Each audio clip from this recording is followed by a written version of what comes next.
Tuan-tuan, satu kisah yang menarik yang disebut oleh Sultan Ibrahim. Ni cerita politik pula ni. Tapi dalam masa yang sama, janganlah kita menghina orang yang klaim benda tu. Tuan-tuan, Dana ini kita kata, bila orang dok kutuk dia pasal RM100 sampai ada buat VTT kan. Assalamualaikum warahmatullahi wabarakatuh. Alhamdulillah geng, kita bersama lagi. Okey geng, Sultan Ibrahim ada keluarkan kenyataan. Betul-betul nak bersama dengan kerajaan nak perangi rasuah. Rasuah yang dah berlaku puluhan tahun yang merosakkan negara, merosakkan pendapatan negara, merosakkan ekonomi negara dan merosakkan pelbagai di dalam negara kita. Wajib kita sama-sama hapuskan. Wahai rakyat-rakyat Malaysia, bukalah mata. Bukalah mata. Rasuah ni lebih teruk daripada dadah. Punca rasuah lah dadah bertebaran di atas muka bumi. Punca dadah lah habis semua sistem rosak. Sebab tu tujuan Anwar Ibrahim, dia nak sangat memerintah. Dia nak semua agensi-agensi kerajaan yang dah bersistem, yang dah porak-peranda dengan rasuah. Sebab tu Anwar dia nak bina balik negara. Malah sekarang ni Alhamdulillah kerajaan nak perangi rasuah dan bersama-sama dengan Yang di-Pertuan Agong Raja-Raja Melayu, kan, kita nak bina balik ekonomi single commission lah apa, setiap perbelanjaan kerajaan kena ada persen kepada perasuah ni. Wajib kita hapuskan. Dan apabila dah kantoi rasuah-merasuah dengan projek-projek, dia mainkanlah isu-isu perkauman. Dia mainkanlah isu-isu ni untuk apa? Untuk nak menutup kesalahan-kesalahan yang pernah mereka buat, porak-peranda disebabkan rasuah yang mereka buat. Dia mainlah, contoh macam sekarang kerajaan perpaduan duk berusaha pergi warning SPRM, pergi warning buat kerja bersungguh-sungguh kepada kastam, penjawat-penjawat awam. Jangan sesekali rasuah-merasuah. Tapi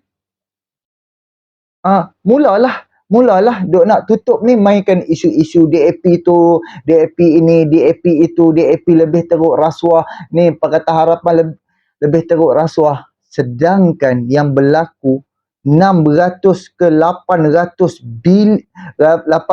juta yang hilang, lesak di bawah pemerintahan Perikatan Nasional sepanjang tahun 2022 saja. 2022, Jabatan Audit Negara dah keluarkan kenyataan. Dan untuk video kali ni aku akan bawa bersama-sama dengan Iswadi Moni. Dia menceritakan soal Raja-Raja Melayu dan bakal Yang di-Pertuan Agong keluarkan kenyataan dan bersungguh-sungguh untuk perangi rasuah, dan sambutan untuk 1 tahun kerajaan perpaduan ni mementingkan kerajaan sedaya upaya untuk ringankan bebanan ataupun perbelanjaan untuk belia-belia dan juga mahasiswa, pelajar-pelajar kita yang sedang berada di dalam kolej, yang sedang belajar dengan kos sara hidup tinggi, dengan asrama pun ada setengah susah dapat, mereka perlu hidup di luar, perlu sewa rumah. So, semalam ada persoalan daripada belia kepada Datuk Seri Anwar Ibrahim, dan Datuk Seri Anwar Ibrahim bagi keyakinan kepada belia-belia ni untuk nak keluarkan, untuk nak bantu rakyat-rakyat ni keluar daripada kesusahan. Dan Iswadi dia akan ceritakan soal bantuan daripada segi e-wallet untuk nak bantu rakyat, untuk nak macam sekurang-kurangnya kan kerajaan dapat bantu kan, sekurang-kurangnya untuk 1 bulan tu rakyat tak perlu fikir beras ataupun pampers, rakyat dah boleh beli siap-siap, rakyat boleh beli apa dengan sumbangan kerajaan. Sebab kerajaan pun, Anwar Ibrahim pun dah keluarkan kenyataan, dia nak cuba untuk e-wallet ni, dia nak bagi RM100. Tapi para munafik yang tak bersyukur ni, dia boleh kata e-dajjal. Astaghfirullahalazim. Apa jenis orang lah manusia yang tak bersyukur. Untuk pengetahuan hampa, 4 negeri yang paling banyak claim e-wallet ni, Kelantan, Terengganu, Perlis, Kedah. Paling banyak yang claim. Aku tak claim lagi, tapi bini aku dah claim. Aku tak claim lagi. Tak ada nak buat lagi. Tapi tak apalah. Aku free nanti, aku buat lah. Lepas tu ada pula orang yang kata dia tak dapat juga. Dia tak dapat lah apa semua. Kerajaan pun tak. Dia macam kerajaan pun ada data. Hang tu kaya kan miskin. Kalau hang tu kaya, kan, harta hang pun banyak mana. Hang duk banyak cukai tanah apa setahun pun sampai banyak mana. Rumah hang pun ada 3-4 biji. Hang duk pendapatan hang pula berpuluh-puluh ribu. Agak-agak lah geng. Agak-agak lah. Lepas tu janganlah duk buat video, duk cerita, saya tak dapat, nama saya tak boleh, itu tak boleh. Sedarlah diri sikit. Kan? Kalau betul-betul hang duk dapat daripada dulu, of course lah kerajaan akan ambil data daripada dulu, BRIM, lepas tu BSH, lepas tu apa dia, zaman Muhyiddin Yassin punya, zaman Ismail, yang kerajaan kekalkan. Hang just kena update je. Mana nak tahu anak hang bertambah, kan? Anak hang, pendapatan hang ni macam mana kehidupan hang, tiba-tiba hang daripada T20 hang dah jadi B40. Hang perlu update. Ini haram pajadah apa pun hang tak update. Macam mana kerajaan nak tahu? Dulu hang kaya, lalu ni hang miskin. Bila hang tak update, kerajaan pun tak tahu. Dan yang last sekali, yang cerita pasal parti amanah ni memerlukan, sebab salah satulah pada pendapat aku, kerajaan sedang berusaha untuk perangi rasuah. Kita memerlukan, majoriti orang Melayu di dalam negara kita perlu bersama-sama lah untuk nak membina negara, untuk nak membina balik negara, nak hapuskan rasuah. So dengan parti amanah ni, kan, kita mengharapkan parti amanah ni dapat menarik sokongan orang-orang Melayu, dan parti amanah ada di dalam kerajaan dapat bersama-sama. Orang-orang Melayu ni dapat membina negara. Ini tak payahlah duk main sentimen DAP, duk ratib DAP macam orang gila. Awak DAP sampai hari ni kenapa parti dia tidak diharamkan? Dia pun walaupun DAP Cina ke apa ke, dia ikut undang-undang negara kita. Dia ikut segalanya perlembagaan. Bukannya mereka duk bertentangan dengan perlembagaan negara kita, duduk cabar perlembagaan. Tak ada pun, tak berlaku pun. And tetap Masjid Rusila boleh azan, boleh semayang, boleh ceramah. Tetap juga dekat negeri-negeri dalam Malaysia tak ada masalah isu azan, isu semayang. Awak hang tak boleh azan, kenapa hang tak boleh semayang dah ke apa? Kan? Fikirlah sikit. Tak payah dia nak main sentimen. Malu kot orang, bangsa lain duduk gelak je dekat kita. Jom sama-sama kita dengar apa yang diperkatakan oleh Iswar Demon ni. Fikir pakai akal sikit, geng. Jom sama-sama kita dengar. Balik kepada cerita politik, tuan-tuan. Satu kisah yang menarik yang disebut oleh Sultan Ibrahim. Ni cerita politik pula ni. Sultan Ibrahim. Sultan Ibrahim bakal jadi yang di-Pertuan Agong tahun depan tak lama lagi, sebulan dua lagi ni. Sultan Ibrahim tumpu perangi rasuah. Sultan Johor, Sultan Ibrahim Sultan Iskandar yang akan memikul tugas sebagai yang di-Pertuan Agong ke-17 mahu memberi tumpuan menghentikan amalan rasuah. Baginda dalam wawancara bersama The Straits Times Singapore bertitah, kerajaan yang stabil haruslah konsisten dengan dasar mampan yang diperlukan untuk membaiki ekonomi negara. Daripada moyang saya, kami adalah pemburu yang hebat. Saya akan pastikan apabila saya pergi memburu, saya membawa balik hasil yang bagus. So membawa balik hasil yang bagus. So kalau kita tengok bagaimana usaha kerajaan sekarang ini, antara lain kereta api laju juga antara yang nak dibawa balik oleh kerajaan sekarang ini, dan bakal yang di-Pertuan Agong Sultan Sultan Johor ini pun bersetuju bahawa ia perlu dikembalikan, dan kalau boleh lalulah dekat Forest City, baginda berkata. So itu antara cadangan yang baik. Bagi saya, tahun depan kita akan dapat satu sultan yang sangat tegas, dan kalau kita tengok tegasnya dia, walaupun kita tengok PRN Johor ada tempoh hari, perasan tak yang dia cadangkan pada masa itu Hasni sebagai Menteri Besar Johor, malah dia jadi poster boy lah. Dah jadi poster boy. Tetapi baginda tak pilih, dia sebaliknya pilih on. Kenapa pilih on? Baginda melihat bahawa keperluan kerajaan negeri ini ada hubungan baik dengan pusat pada waktu itu. Jadi baginda memutuskan untuk tidak memilih pilihan daripada Barisan Nasional. Sebaliknya, baginda memutuskan siapa yang baginda rasa amat sesuai untuk bekerjasama dengan kerajaan pusat. Kerana apa? Kerana baginda bukan melihat kepada politik, tetapi baginda melihat kepada kelangsungan rakyat baginda di Johor, seperti mana yang kita saksikan dalam keputusan tersebut. Dan saya rasa keputusan itu agak fair lah, agak fair. Bagi saya keputusan itu fair, di mana baginda memilih on kerana pada waktu itu dilihat amat rapat dengan kerajaan pada waktu itu, Barisan Nasional Ismail Sabri, dan even pada masa sekarang pun dia tak ada isu yang besar sangat untuk yang boleh kita persoalkan. Alright. Dalam masa sama, hari ini sambutan 1 tahun kerajaan Madani. 1 tahun kerajaan Madani. Di samping ada yang menang Pangsapuri, tahniah yang menang Pangsapuri tu. Kerajaan usaha sedaya upaya ringankan beban belia mahasiswa. Kerajaan memberi jaminan akan berusaha sedaya upaya untuk meringankan beban rakyat, khususnya golongan belia dan mahasiswa di negara ini, kata Perdana Menteri. Anwar juga Menteri Kewangan berkata, ia bagaimanapun tertaluk kepada keupayaan dana dan kerajaan.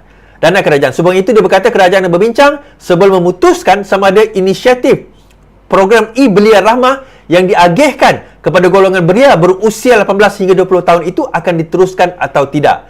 Kita tangguh keputusan sama ada untuk terus atau tidak seawal tahun ni untuk kita kaji semula berapa pendapatan daripada kastam. Kita ada ketua pengarah kastam yang baru, lebih dinamik dan lebih garang. Hasil pun kian bertambah. Kemudian saya dapat tahu LHDN pun hasilnya bertambah. Kalau hasil bertambah, insya-Allah kita akan belanja dengan lebih baik. Nah, saya terbacalah kenyataan ni kan. Adalah yang komen tentang apa? E-Madani ya, yang e-wallet tu kan. E-wallet tu. Saya teringatlah masa saya mula-mula buat live dulu tahun 2019. Oh, masa tu kutuk tahun 2020. Kutuk apa? RM30. RM30 kan? Oh, kutuk RM30, RM30. Tahu-tahu saya kata apa? RM30 pun kau sakau juga. Kan? Cuma ada komen, wah ni saya tak nak claim RM100. Dia macam ni tuan-tuan. Tuan-tuan tak nak claim RM100 tu tak ada masalah. I think by Februari 2024 kalau tak claim, duit tu akan kembali kepada kerajaan. Kalau tak silap saya lah, correct me if I'm wrong on this.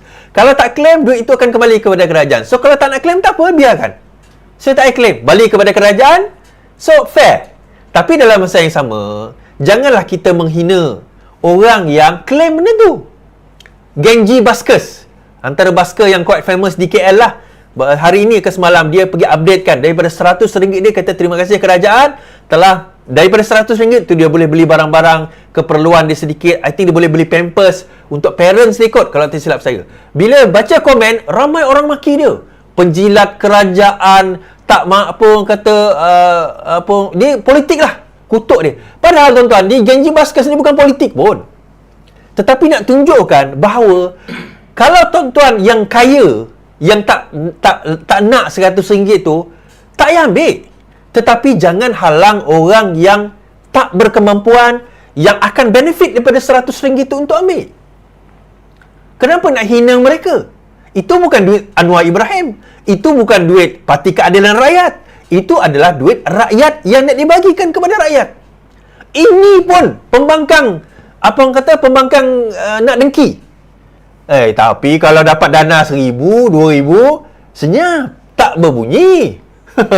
Senyap dia, tak berbunyi dia. Masalah dia kat situ. Kenapa dia kata berpandangan bahawa tak berbunyi? Sebab apa? Jumlah duit dana itu besar, dia kata. Oh, dia ingat, boleh lah. Tak apalah, tak ada masalah kat situ. Tuan-tuan, dana ini kita kata, bila orang duk kutuk dia pasal RM100 sampai dia buat VTT kan. Makcik dulu dapat bantuan tu cash saja, dia kata. Tuan-tuan, memang cash dah ada pun. RM100 ni tambahan. Yang buat VTT tu nampak gayanya memang tak pernah dapat cash ni. Sebab kenapa dia tak dapat, tuan-tuan? Menunjukkan ini orang kaya. Dia orang kaya sebab tu dia tak pernah dapat bantuan cash. Yang dapat bantuan cash ni orang miskin. So bila dia buat VTT kata, makcik kononnya dia kata dah tua, makcik nak tak dapat, dulu kerajaan dulu pun bagi cash. Kerajaan sekarang pun bagi cash. Dan kerajaan sekarang dulu tak bagi e-wallet, sekarang bagi e-wallet RM100. Bagi e-wallet lagi RM100. Tetapi yang buat VTT tu sebab dia kaya. So dia tak dapat lah yang cash tu. Kan? Dia tak dapat lah cash tu. Baik. Jadi berbalik kepada cerita kita tadi, sebenarnya dana tersebut banyak membantu.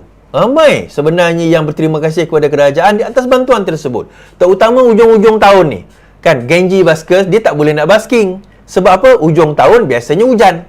Bila hujan ni nak masalah lah, nak basking dan sebagainya, akan ada masalah. Jadi daripada situ nanti kita akan nampak bagaimana membantu perkara ini betul. Walaupun tak adalah dapat menyelesaikan semua masalah. Kita faham tak kaya pun dapat RM100 tu.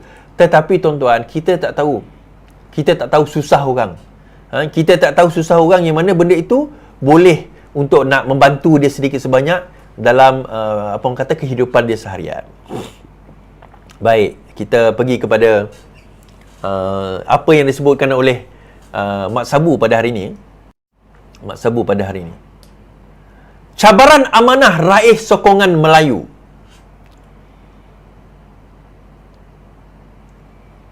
YouTube tak ada? Ada? YouTube ada. Oh, aku punya. Oh, ada. Okey. Baik, saya baca. Teruskan. Presiden Parti Amanah Datuk Muhammad Sabu mendedahkan cabaran paling besar dihadapi adalah mendapatkan sokongan orang Melayu dan mengubah sentimen pemikiran mereka yang melihat parti itu sebagai DAP. Baik. Sebab dia premium, saya tak boleh nak baca penuh. Dia macam ni lah tuan-tuan. Satu benda yang saya cerita pada Parti Amanah dahulu. Pertama, Parti Amanah kena keluar daripada bayang-bayang PAS. Kenapa kena keluar daripada bayang-bayang PAS? Saya kata bayang-bayang tidak pernah jadi manusia ataupun jadi makhluk yang sebenar. Bayang-bayang tetap bayang-bayang. So, bila kita menyentuh persoalan bayang-bayang, tuan-tuan, dia tak boleh bergerak di belakang PAS. Sebab bayang-bayang ni sentiasa berada di belakang. Dia tidak boleh dilihat sebagai shadow kepada PAS. Sebagai satu benda yang sentiasa, kalau PAS pergi ke kiri, dia pun kiri. PAS ke kanan pun dia ke kanan. Seolah-olah dia jadi bayang-bayang. Amanah, seperti mana yang saya sebutkan tempoh hari, kena berada di atas kaki dia sendiri. Dan bila Mujahid Yusof Rawa mengemukakan satu gagasan mengenai rahmatan lil alamin, kemudian Wahabi Arwah Salahuddin Ayub menyentuh mengenai persoalan seperti rahmah, menu rahmah dan sebagainya. Bagi saya itu adalah satu usaha yang sangat baik. Satu, bukan setakat usaha, tapi satu label dan juga satu branding yang sangat cantik. So, daripada situ sebenarnya Amanah kena teruskan usaha tersebut. Kena bawa usaha tersebut sehingga boleh membentuk satu, orang kata apa, satu brand yang rakyat rasa bahawa inilah dia. Kalau keadilan kita ada reformasi. Kalau DAP dia ada demokratik. Tetapi sekarang ni kalau Amanah ada rahmatan lil alamin. Rahmatan lil alamin ni kalau kita bahasa Inggeris kita boleh kata universal mercy lah. Satu rahmah, satu mercy kepada seluruh alam, kepada semua orang, kepada semua manusia, tanpa mengira bangsa, tanpa mengira agama. Itu sebenarnya perkara yang sepatut kita perjuangkan dalam negara ini. Now, berbalik kepada cerita DAP ni, cerita DAP ni dia satu usaha yang dah dibuat selama puluhan tahun. Usaha untuk menakut-nakutkan orang Melayu kita ni dengan bangsa lain itu adalah usaha politik yang dah orang kata apa, dah ditanam puluhan tahun. Jadi untuk kita nak berjaya selesaikan dalam masa yang cepat dan mengedukatekan masyarakat dengan tempoh masa yang pendek, yang singkat, memang sukar. Tetapi kita kena lakukan usaha untuk kita nak keluarkan kembali pemikiran rakyat bahawa politik ini bukan sekadar bangsa, politik ini bukan sekadar agama. Hari ini bekas MCA senator mengatakan bahawa beliau tidak setuju kita mengadakan Kongres Bumi Putera. So ada yang melipat dan sebagainya lah. Saya kata macam ni lah, nak buat Kongres Bumi Putera buat je. Tetapi dalam masa sama, apa kata kita timbal, kita buat Kongres Ekonomi Malaysia. Kita jemput semua. Nak buat Bumi Putera teruskanlah, tapi kita jemput semua. Bumi Putera, non-Bumi Putera, kita datang. Bagi saya BMF itu buy Malaysia first. Sebab apa? Akhirnya, tuan-tuan, duit Cina ke, duit India ke, duit Kristian ke, duit Iban ke, duit Kadazan ke, duit Melayu ke, nilai je sama. Kalau sengit-sengit lah. Tak ada beza pada kita kalau kita terima duit itu. Tak halal, tak haram. Kalau mana tak ada sumber halal haram lah pada duit tersebut sebenarnya. Jadi bagi saya, kita kena fokus sekarang ini bagaimana nak membangunkan ekonomi kita. Rafizi Ramli hari ini menyentuh selepas tahun kerajaan Madani, menyentuh persoalan apa tuan-tuan? Persoalannya adalah berkenaan dengan bagaimana kita nak meningkatkan ekonomi kita. 70% lebih rakyat merasakan kita ada masalah daripada segi ekonomi. Bukan negara, tetapi rakyat. Bahawa kadaran kenaikan gaji tak sama dengan kadaran kenaikan harga barang. Kita setuju. So, kerajaan memikirkan bagaimana usaha-usaha untuk memastikan bahawa perkara itu dapat kita selesaikan dalam tempoh masa yang cepat. Untuk of course kalau kita nak cerita setahun dua mungkin sukar sedikit, tetapi at least for the next 4 years kita boleh selesaikan masalah ini, dan harapnya sehingga hujung tahun ini atau sekurang-kurangnya tengah tahun hadapan kita dapat menyelesaikan masalah apa orang kata miskin tegar yang melanda negara kita, yang melibatkan lebih 100,000 penduduk di dalam Malaysia ini. 100 lebih ribu betul silap saya miskin tegar. Dan harapnya benda itu kita dapat selesaikan dengan mudah dan baik. Okey. Okey, alhamdulillah, syukran ya Allah. Okey geng, alhamdulillah kita dah bersama-sama dengan Iswadi. Kita harapkan dengan kepimpinan kerajaan hari ini dapat bersama-sama dengan Yang di-Pertuan Agong, dapat bersama-sama dengan rakyat Malaysia, orang Melayu, orang Cina, orang India dapat bergabung bersama-sama. Kita nak hapuskan rasuah. Dan kerajaan hari ini dah bantu banyak sangat dah. Dah bantu macam-macam sangat dalam masa 1 tahun. Dan Alhamdulillah hutang negara tak naik-naik. Pelaburan paling tinggi di dalam tempoh 10 tahun yang lalu. Paling tinggi geng, baru 9 bulan. Pelaburan yang luar biasa dah, 200 bilion lebih yang dah ada dalam masa tempoh 9 bulan. Dan kerajaan pun dah berjanji akan sedaya upaya menyelesaikan masalah belia-belia anak-anak muda yang mana dalam tempoh proses belajar hanya duk makan elang je, hanya beberapa ratus saja sebulan. Dan kita mengharapkan kestabilan politik ni terus berkekalan hingga dapat menjana lagi pendapatan dan juga dapat membina lagi negara. Sebab sekarang ni kita memerlukan bersama-sama, kita perlukan kestabilan politik untuk nak bina negara. Bukannya kestabilan politik untuk nak menghancurkan negara. No. Sebab kita nak akan pelabur-pelabur masuk, bawa masuk duit negara luar ke dalam negara kita.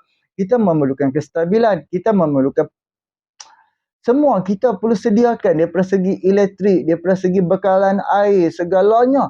Daripada segi tapak, kemudahan. Daripada segi airport, daripada segi kapal, pelabuhan, semua Alhamdulillah kita dah ada. So kita perlu usaha mencari orang, mencari pelabur mai ke dalam negara kita. Jadi bila pelabur masuk, budak-budak yang baru habis belajar terus boleh bekerja, peluang-peluang pekerjaan pun banyak. Jadi fikirlah, bersama-samalah kita bina negara. Ini janganlah duk main sentimen DAP, DAP, DAP, DAP, hantu-hantu DAP ni macam hantu, DAP tu, DAP ni mengarut. Mengarut. Puak-puak ni sebabkan mereka tak dapat kuasa, duk tala macam-macam, dia nak bagi huru-hara di dalam negara kita. Boleh tengoklah usaha-usaha kerajaan Anwar Ibrahim lah, especially yang paling nampak usaha pi ke sana, keluar pi negara sana, tarik pelabur, tarik pelabur. Mai untuk demi rakyat dan demi negara geng. Sebab tu kita wajib hapuskan rasuah, geng. Sultan pun bersetuju dengan dasar kerajaan hari ini. Sultan yang di-Pertuan Agong, bakal yang di-Pertuan Agong pun bersetuju dengan dasar-dasar dan usaha kerajaan hari ini untuk nak bantu rakyat-rakyat, terutama orang Melayu, keluar daripada kesempitan, keluar daripada kesusahan, yang daripada miskin-miskin tegar ni. Kerajaan nak hapuskan 100,000 orang lebih itu. Tapi sama-samalah kita membantu negara hapuskan rasuah. Janganlah duduk rasuah. Ni kawan tu kena tangkap sikit, kawan tu kena tahan, duk nak rasuah. Sepatutnya terimalah hakikat hang dah melanggar undang-undang, kena saman-saman lah. Dan hang bayarlah saman. Hang tak perlulah duk nak selesai tepi jalan, itu, ini. Macam-macam geng. Kena hapuskan rasuah-rasuah ni. So yang terakhir, janganlah duk main isu-isu perkauman sampai bila geng. Tak habis-habis dengan isu perkauman.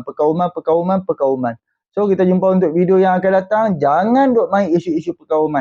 Kena ingat 3R, jangan langgar. Kena ingat yang tu. Jangan mengadu domba antara kaum. Lepas tu antara agama, bangsa. Jangan duk mainkan di antara 3 raja-raja Melayu. Oh, disebabkan Sultan hari ni ke, raja-raja hari ni ke, ataupun yang di-Pertuan Agong tidak menguntungkan hang duduk petikai susu galuh di antara sultan-sultan ataupun raja-raja Melayu kita. Tak perlu geng. Hang usahalah untuk hang nak menang pilihan raya. Jangan jadi walaun, jangan jadi mangkak sangat. Terima hakikat. Terimalah qada dan qadar. So jumpa untuk video yang akan datang. Assalamualaikum.